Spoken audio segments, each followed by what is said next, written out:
आदरणीय सम्मानित मंच, सभी किसानों, नौजवान साथियों, मेरी माताएं, बहनें, बच्चों, पुलिस प्रशासन के लोग, पत्रकार बंधु, मुद्दा खेती किसानी का है और पिछले 107 दिन 107-8 दिन हो गए,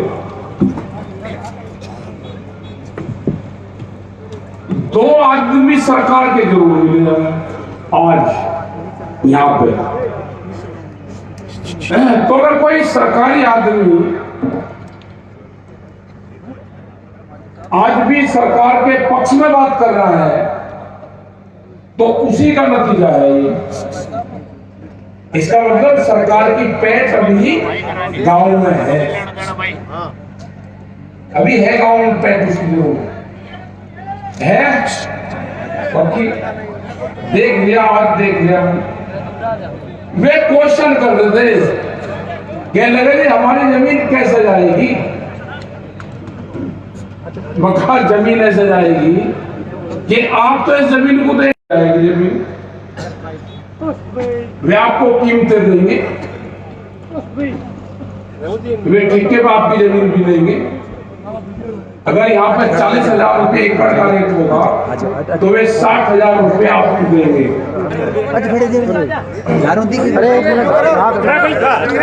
एक मिनट भाई रुक जाओ। अच्छा ये तो कैक आदमी देख रहे, कोई बात नहीं। तो हालात ये है कि जो नौजवान लगा रहे ना कि संघर्ष आपको और हम साथ में हैं, हम संघर्ष कहां तक करेंगे, हम तो यहां तक ले आए। अगर जमीन बचानी है, खेती बचानी है, गांव बचाना है तो बैरिकेडिंग तोड़ने पड़ेंगे, बैरियर।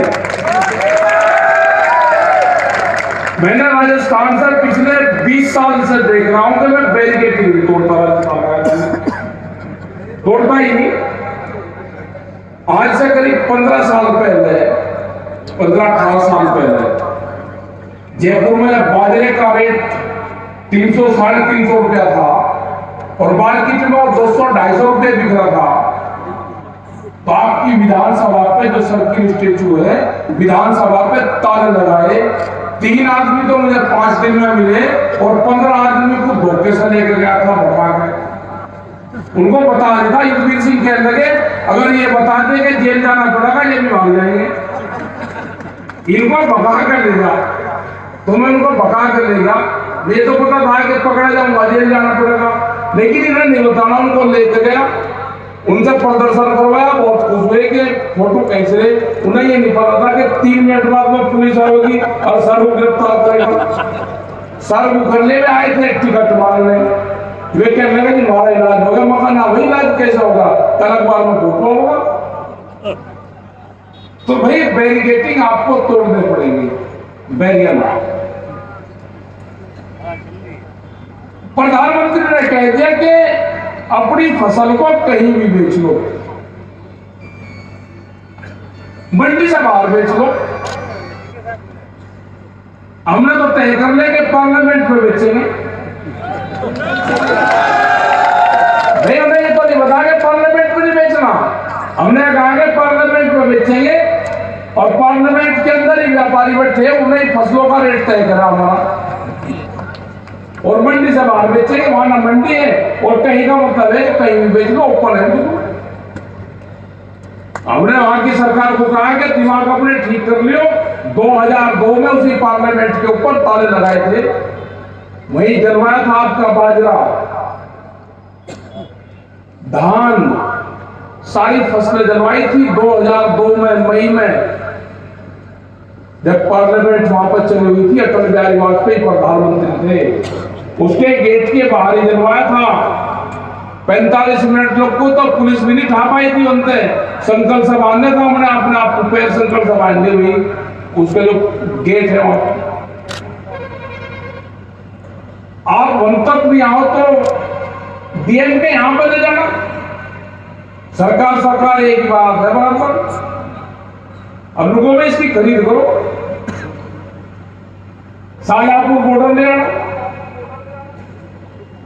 आपको आंदोलन करने पड़ेंगे। 30 साल में आपकी 20 और 30 साल के बीच में ये जमीनें सारी चली जाएगी, यहां बचेगा ये कुछ नहीं।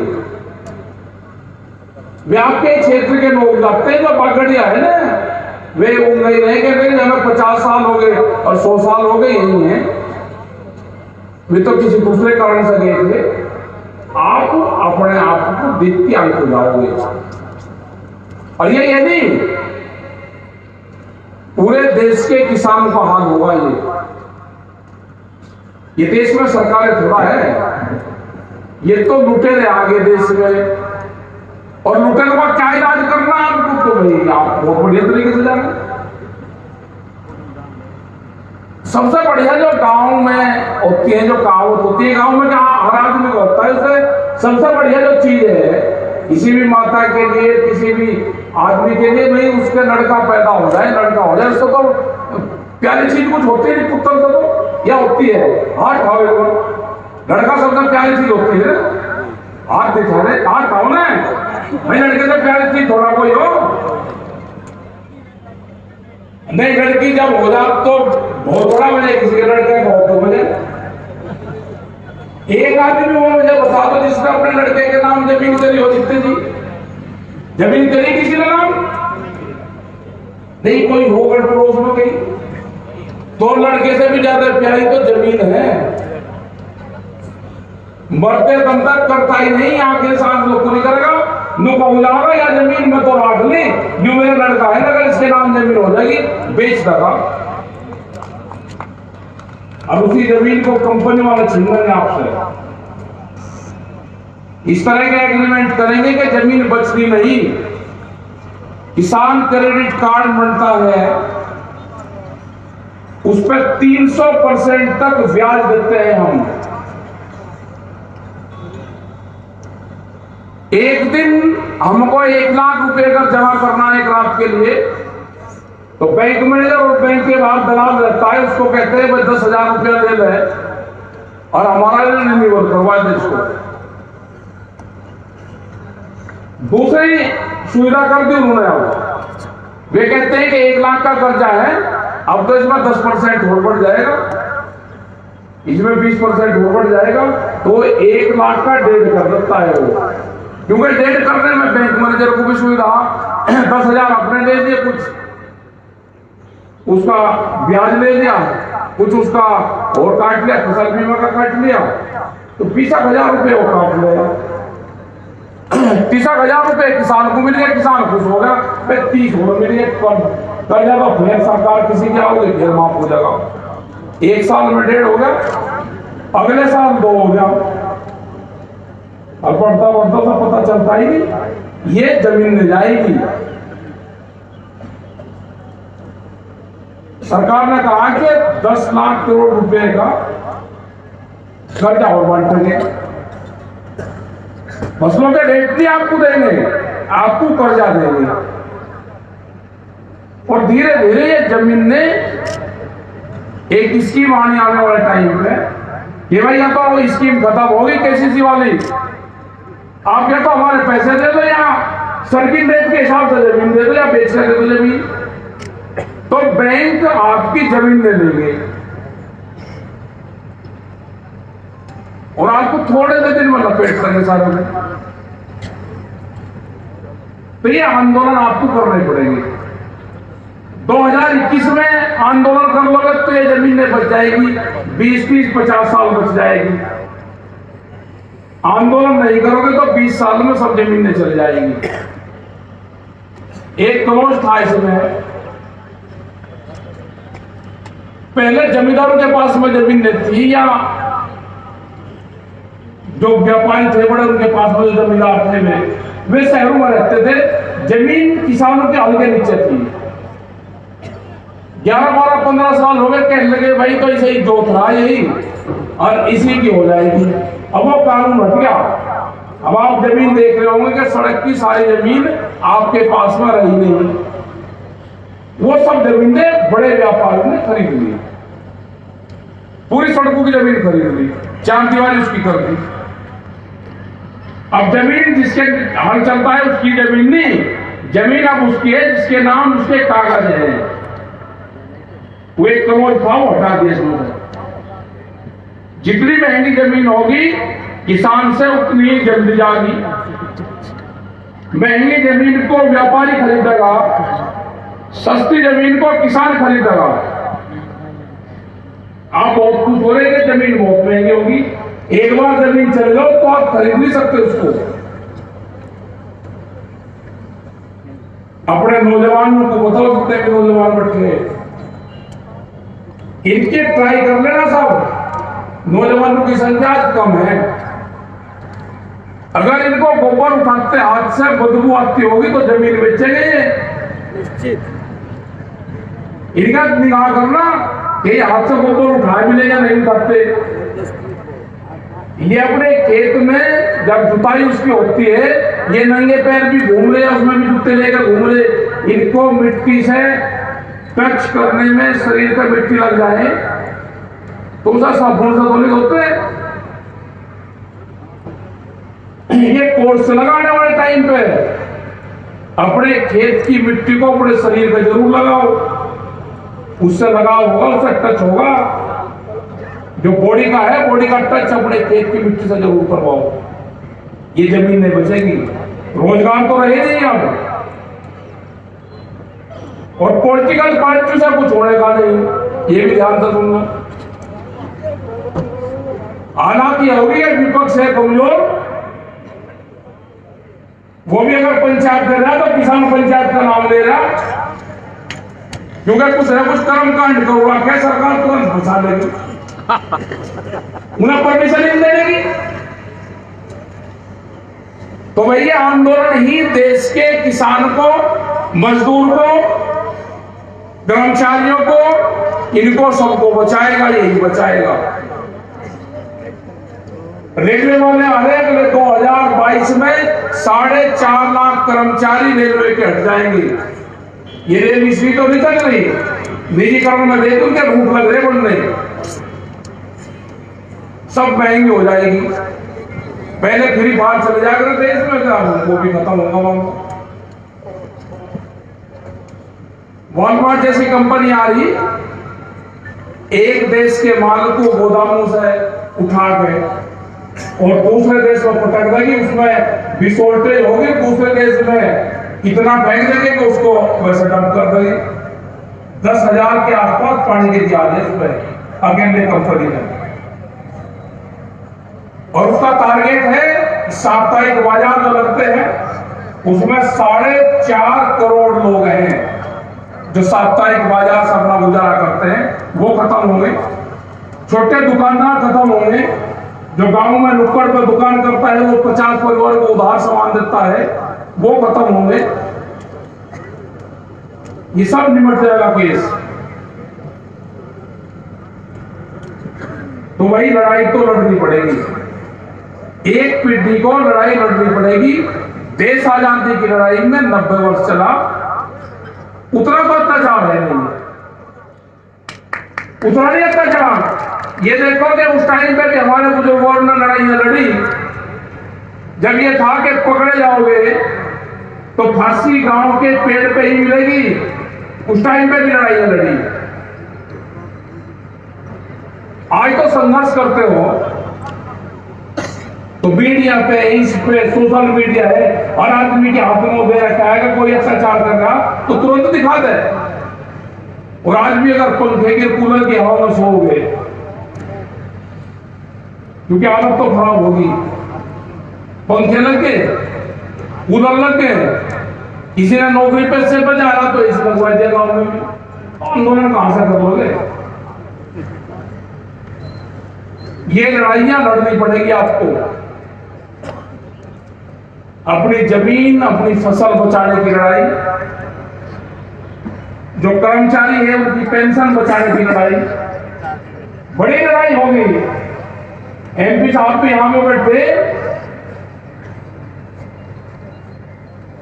आने वाले टाइम पे ये भी होगा कि जब वोट मांगने आएगा कोई भी, उससे ये जरूर पूछेगा पेंशन छूटेगा यह रखेगा कर्मचारी की अगर पेंशन देश में हटेगी तो इनको भी अपनी पेंशन छोड़नी पड़ेगी। एकल पेंशन, दो दो तीन तीन चार चार पेंशन अगर हाथ में तराजू दे दी तो ऐसा थोड़ा कि अपने तरफ को दीखती है नापेगा। भाई कहां कानून बन रहे, एक दिन बड़ा उपा करता वहां पे बैठ के कहना जी पेंशन कब नहीं कहना क्या बढ़ा दो और बच्चे बढ़ाने हाँ बढ़ा दे, कर्मचारी को कौन करेगा? ये पुलिस के जवान जितने बच्चे इनके क्वार्टर अगर आप जाकर देखोगे जो पुलिस लाइन में बने हुए हैं, ये अपने माँ बाप को ले जा सकते वहां पे, अगर लेकर जाएंगे तो शर्म लगती है क्योंकि गांव में तो रहते हैं बड़े वाले उसमें और वहां पर रहते हैं कमरे में, तो इनके बाप फिर माँ जाते ही कहते हैं कहीं में रह रहा है यहाँ पे तो छोड़ कर बड़ा चल तो लेकर नहीं जाता कोई भी रिश्तेदार को नहीं ले जा सकता, जाकर देख लियो। भारत सरकार को समझेगा कहा हमने कि 2 कमरों का बड़ा तो मकान दे दो, आप इनसे ड्यूटी राजस्थानी के किसी भी बॉर्डर पर दे दो, अपने बालकों को तो पढ़ा नहीं। दिल्ली में इनकी वर्दी कुछ होगी 15,000 रुपए मिलता है, यहाँ पर 2,500 3,000 रुपए है। भाई सैनिक टीचर के बराबर तो इनकी भी तनख्वाह कर दो। ये बोलते नहीं फौज के लोग, तो इनकी आवाज कौन उठाएगा? पेंशन इनकी काटोगे, मकान इनको नहीं दोगे, तनख्वाह इनकी कम होगी। अगर ये 2 रुपया का हिसाब कर ले तो इनके पीछे फेरे गए ये ले लिया ये ले लिया ये ले लिया। ड्यूटी 24 घंटे की, तो ये आंदोलन भी चलेगा। ये जन क्रांति है, ये आपको लड़ाइयां लड़नी पड़ेगी। बहुत विभाग आ रहे हैं, यहां बीजेपी के लोग भी आ रहे हैं, वे कह रहे जी हट मत जाइए, जो भाई थाने क्या हो गया, कहने लगा जी हम तो बोल नहीं सकते हट मत जाइए, तो विज्ञा हमारी क्या सरकार है, मगर आपने नाम लगवा था कि मोदी सरकार। आप जब भी कहते हैं ना कि मोदी सरकार नहीं है बीजेपी की सरकार, एक नहीं बोल रहा, अब ले लो भाई घंटे ले लो आप भी। कह रहे जी हम मर गए, अगर कोई बोल रहे तो चुप कर रहे, बिल्कुल सबके कागज बनवा रखे। उन्हें बताया कि प्रधान वो राष्ट्रपति बन जाते हैं अडवाणी जी, वो अयोध्या में कोई केस लगा दे और राष्ट्रपति दूसरा बन गया, वो फिर खत्म कर दिया। तो भाई सारे बांध रखे ये है लुटेरे। अगर किसी पार्टी की सरकार होती तो बातचीत हो जाती। जब कांग्रेस की सरकार थी तो 3 बार मिले प्रधानमंत्री, 3-4 बार मिले, साल भर में मुलाकात हो जाती थी कई बार। भूमि अधिग्रहण का इशू हुआ, या जब 2007 में गेहूं बाहर से खरीद हो रही थी तो टिकैत साहब और युगवीर सिंह और अजमेर सिंह लाखोवाल उनने बुलवाए प्रधानमंत्री जी ने, कहा देश में गेहूं की कमी है, कैसे बढ़ेगा पैदावार। 1 घंटे की मुलाकात हुई, 14 साल हो गए, 1 किलो अनाज भी बाहर से नहीं आया। ये तो पूछते ही नहीं किसी ने। तो ये सरकारें नहीं है, अब तो कंपनी काम कर रही, और भाई कंपनी से तो लड़ाई लड़े बिना पढ़ना नहीं छूटने का, इनको भगाना पड़ेगा। पहले गांव में आगरे थे वे घोड़े वाले थे, पेंट पहले थे, उनका भी प्रमोशन हो गया, उनको कमवा दिए इसमें पैसे। पहले वे रोटी कहीं खा कर थे, प्रचार कर थे गांव में, उन्हें पैसे घुमवा दिए, वे भी उनसे हट गए, वे भी पैसे पर लगा दिए सारे के सारे। उन्हें जरूर देखना पड़ेगा वे गांव में है, वे कहीं आटा मांगते पाओगे, कहीं 1 मुट्ठी गेहूं मांगते पाओगे, कोई 2 रुपए मांगते पाओगे। वे मांगेंगे 1 मुट्ठी अनाज और उनका मर्ज होगा उनका दूसरा। वे मांग रहे सिपाही, उन्हें पकड़वा जरूर, तो ये देश बच जाएगा। नहीं तो देश तो गए हो, निमट गया केस इसका। तो और लड़ाई आपको लड़नी पड़ेगी। अपने